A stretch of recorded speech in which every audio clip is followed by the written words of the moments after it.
Okay, well, it's interesting you're starting with rats because we had rats like you wouldn't believe. Rats were bigger than the cats, enormous things. And if you got up in the middle of the night and went to the kitchen, they'd be there. So people didn't usually do that. Oh, I'm Albert Semmelroth, your father. During the Depression, just before the start of World War II, times were so different because there were so many people still out of work. The unemployment rate was like, 25% throughout the country. And then various places were, even worse. And we were extremely poor. I remember eating some meals where all we had was rice with some cinnamon on top, and that was it. That was the whole meal. And I remember a long time when I was a kid, we didn't have butter, and so on our bread we used to put on lard and sprinkle some salt on the lard. And yeah, I don't know if you can imagine what that would taste like. It's pretty bad. The city that I lived in was Duluth, Minnesota. Our house was a converted barn, and that's what the Scandinavian immigrants did at that time. They'd come over and they'd build the barn first, and then they'd put the cattle and whatever they had in downstairs, and then they would sleep in the loft above it, and then later on they'd build the house. So, and then they'd convert the barn into a house, and so that's the kind of house that we lived in. It was pretty old and rickety. There was one bedroom downstairs, and then there was two sort of bedrooms upstairs, but the upstairs was unfinished. So it was just the 2x4s and very cold once you went upstairs, and everything was wood heating.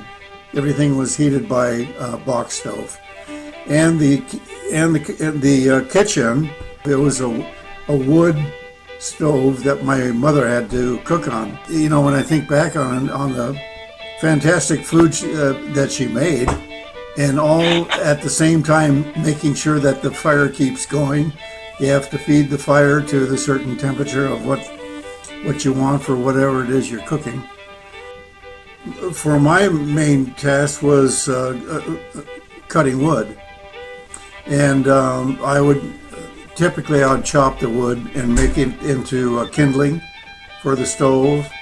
And then the bigger guys, like my older brother and my uncle, they would have what they call a two-man saw, a big long blade and a man at each hand. And then they put it on a sawhorse, and I would typically sit on the log while they sawed it, and I would sit on the log so it wouldn't move. Cutting a lot of wood was one of the main chores, and then of course in the winter you had to shovel sidewalks and things like that. And we lived in a very bad neighborhood down near the waterfront, and there was what they called a shanty town near us, where people would build homes out of old signs and scrap pieces of wood that they could find, and they were living like that. And of course they had no money, so there was a lot of theft for food. They would steal into, in gardens, so you'd grow a garden, and then all of a sudden everything would be gone. We lived on the worst part of Duluth, down by the bay. The bay back in those days was a very dumpy place because the ships and boats would come in. We had a lot of people unemployed, but we had the iron ore business there. So huge ships used to come in and take on iron ore and then sail back down the Great Lakes, down to Cleveland. Being near the water, there was a lot of adventure in the water because in the wintertime when the ice was frozen on the bay and the river, people had sailboats that were on rails. They're on like skates, and they'd just go sailing along, and they could go 100 miles an hour so fast you can't believe it. I'm trying to think what they were called again. I think they were just called ice boats. Ice boats, they would have races and everything for that. 1941, December 7th of 1941, Japan attacked Pearl Harbor, and then we declared war against Germany, Italy, and Japan. The draft was on, and they were drafting all the young men to go into the Army and being trained in the Army, the Air Force, and the Navy. And all the young guys, they wanted to sign up, they wanted to go. And my brother Max, we were a very poor family at that time, so Max had to quit school in the 10th grade and go to work to feed us as a family.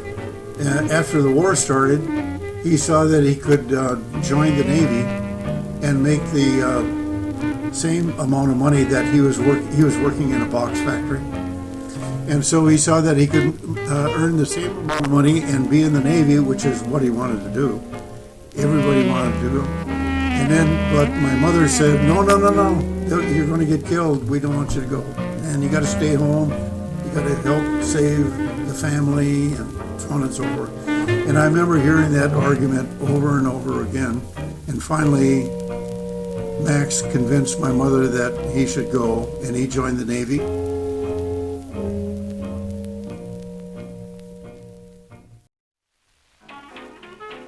Okay, I failed in the third grade, so I was 1 year behind, and I graduated when I was not 17. I graduated when I was 18, and I had a very good job with Minnesota Power and Light as a lineman.